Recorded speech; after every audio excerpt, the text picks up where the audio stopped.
ওকে, Bangladesh versus শ্রীলঙ্কার ভিতর দ্বিতীয় টেস্ট হারতে চলেছে বাংলাদেশ। এখনো বাংলাদেশ 96 রান পিছিয়ে, বাট বাংলাদেশের 6 উইকেট পড়ে গেছে। তার মানে এইটা আপনি ধরে নিতে পারেন যে শ্রীলঙ্কার কাছে ইনিংসও হারতেছে বাংলাদেশ। বাট আমরা আজকে এইটা নিয়ে কথা বলবো না, আমরা কথা বলবো যে বাংলাদেশ কি আসলেই ব্যাটিং পারে না। বাংলাদেশের এমন কোনো ব্যাটসম্যান নাই যে পরিস্থিতি বুঝে, ম্যাচের পরিস্থিতি বুঝে ব্যাট করতে পারবে।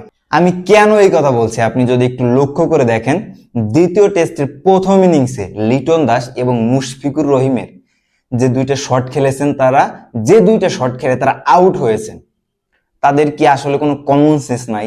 যখন বাংলাদেশের এক পা খাদে পড়ে আছে তখন কিভাবে তারা এই শট খেলে? আসলেই কি তারা ব্যাটিং পারে না?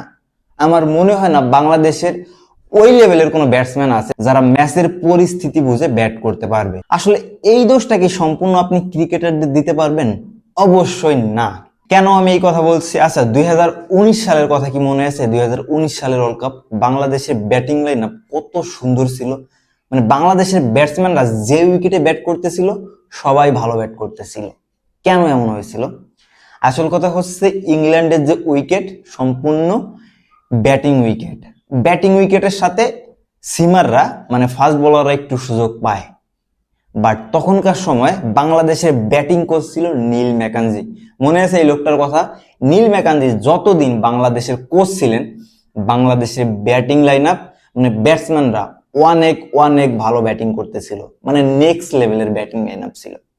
বাট নাউডেজ কি অবস্থা বাংলাদেশের? আরো একটা সমস্যা হচ্ছে মিরপুরের ধান ক্ষেত।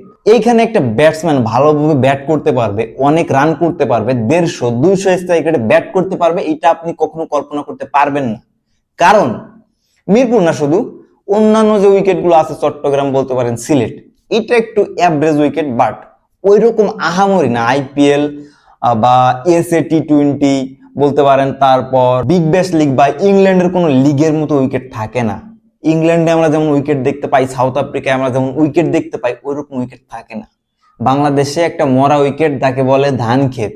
এই ধান খেতে ব্যাট কইরা একটা প্লেয়ার ইন্টারন্যাশনাল ভালো খেলবে, অন্যান্য দেশে যে ভালো খেলবে, এটা আপনি কখনো কল্পনা করতে পারবেন না।